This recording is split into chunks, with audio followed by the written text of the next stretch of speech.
बहुत लोगों ने सुबह 4 बजे का अलार्म लगाया होगा और 4-5 पे मन ने कहा होगा कि कहाँ जाओगे, 5 मिनट और 8 बजे उनकी नींद खुली होगी। क्या घोड़ा इतना दौड़ता है, उसका जीवन सिर्फ 20 वर्ष है, और अजगर सिर्फ सोता है, उसका जीवन 100 वर्ष है। मैं 4 लाइन कहूंगा बस, और उस 4 लाइन में सूत्र भी है उन्नति के, उत्थान के, उच्चतम स्तर पर पहुंचने के। आप सभी जितने लोग यहां बैठे हैं, सबकी अपनी महत्वाकांक्षा है, किसकी नहीं है। यहीं से यह कविता शुरू होती है।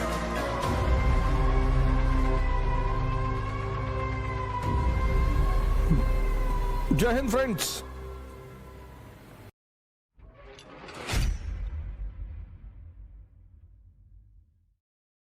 रामधारी सिंह दिनकर और निराला जी और ऐसे बहुत सारे भारत के कवि जिन्होंने हमेशा समाज को आईना दिखाने का काम किया, उसमें से रश्मिरथ मुझे बहुत ज़्यादा पसंद है, बहुत। और मैं यहाँ बैठे समस्त जो मेरे मित्रगण हैं, मैं उनसे निवेदन करूँगा कि आप रश्मिरथ जरूर पढ़ें।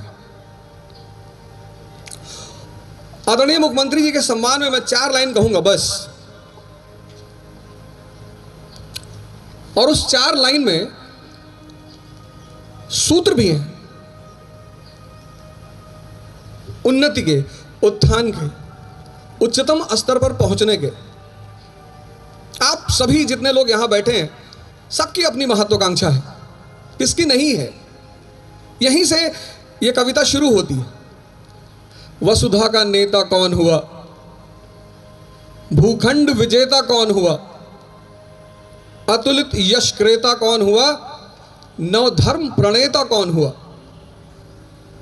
वसुधा, पूरी दुनिया का नेता कौन हुआ, प्रभु श्री राम। भूखंड विजेता कौन हुआ, सम्राट अशोक। अतुलित यश क्रेता कौन हुआ, श्री कृष्ण। नवधर्म प्रणेता कौन हुआ, भगवान बुद्ध।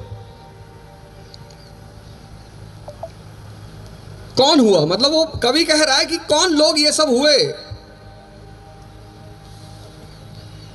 ऐसा क्या चरित्र है उस व्यक्ति का, क्या नेचर है उस व्यक्ति का जो वसुधा का नेता हुआ, भूखंड का विजेता हुआ। तो अगली लाइन में उसको एक्सप्लेन करते हैं, जीवन में जिसने आराम का त्याग किया और विघ्नों में भी काम किया।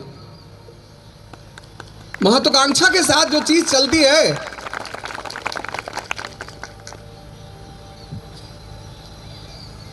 ताली बजा रहे ज्यादा सुनना है और जाने में किसी को दूंगे नहीं।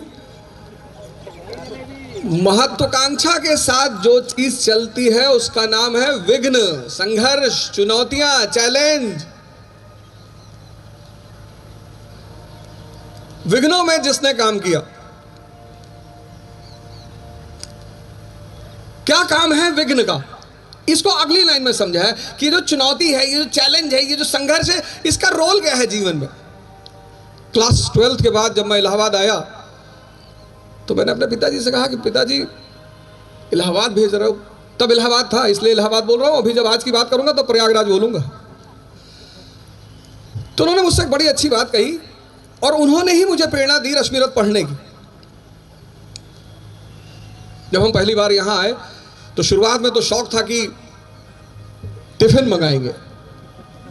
टिफिन आया, माता जी ने कहा चिंता की कोई बात नहीं, टिफिन आएगा, टिफिन में खाओ बढ़िया। तो मैंने कहा टिफिन वाले तो 10 रोटी देंगे नहीं, बोले 15 देंगे।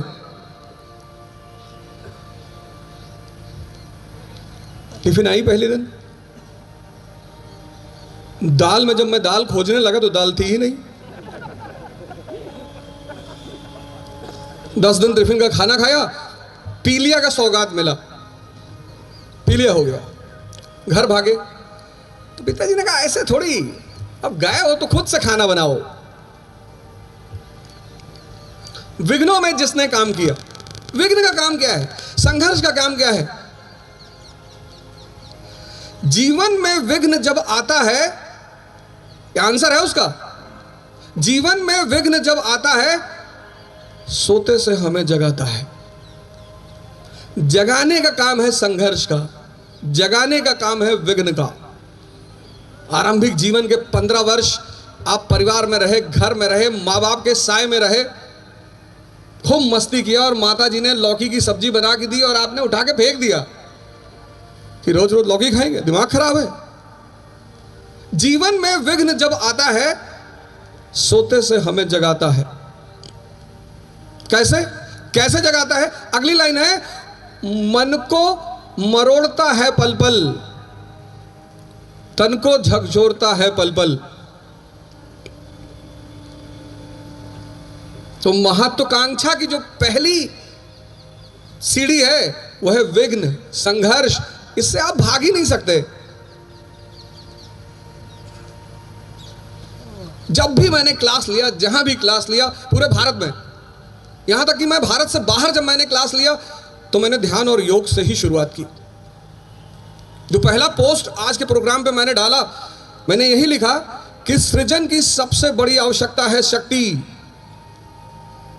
आप कुछ सृजन करना चाहते हैं, कुछ बनना चाहते हैं, समाज में अपना स्थान बनाना चाहते हैं, बिना शक्ति के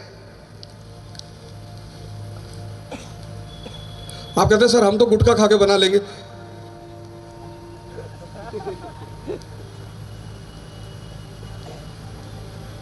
बिना शक्ति के सृजन नहीं हो सकता, सिद्धांत है ये।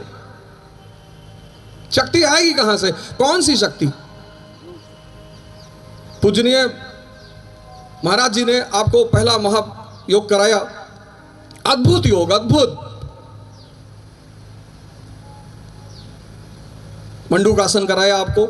शक्ति ये जो चीज है, ये जो आसन है, ये जो विद्या है, ये दो शक्तियां पैदा करेगी, एक शरीर की और एक मन की। साइकोलॉजी आज एक सब्जेक्ट पैदा हुआ पश्चिम में। साइकोलॉजी बेटा है पूंजीवाद का। इस देश ने मन का अध्ययन आरंभिक काल से, और सिर्फ अध्ययन नहीं, उस पर विजय। जीवन में विघ्न जब आता है सोने से हमें जगाता है, मन को मरोड़ता है पल पल। देखो तैयारी कर रहे हो आईएएस की, मन को मरोड़ता है पल पल कि कहां पढ़ रहे हो, सबका थोड़ी होता है। मन बड़ा प्यारा इंस्ट्रूमेंट है शरीर के अंदर, कुछ भी तर्क दे देगा, कुछ भी। बहुत सारे लोगों ने वादा किया हम आएंगे, लेकिन शायद मन ने नहीं आने दिया। किसी साहब ने मुझसे कहा कि आप योग ध्यान वगैरह की बात करते हैं। मैंने कहा हाँ। क्या घोड़ा इतना दौड़ता है, उसका जीवन सिर्फ 20 वर्ष है, और अजगर सिर्फ सोता है, उसका जीवन 100 वर्ष है। मन, क्योंकि मन के तर्क बड़े प्यारे, बड़े विचित्र। बहुत लोगों ने सुबह 4 बजे का अलार्म लगाया होगा और 4-5 पे मन ने कहा होगा कि कहां जाओगे? अच्छा जाओगे 5 मिनट और 8 बजे उनकी नींद खुली होगी।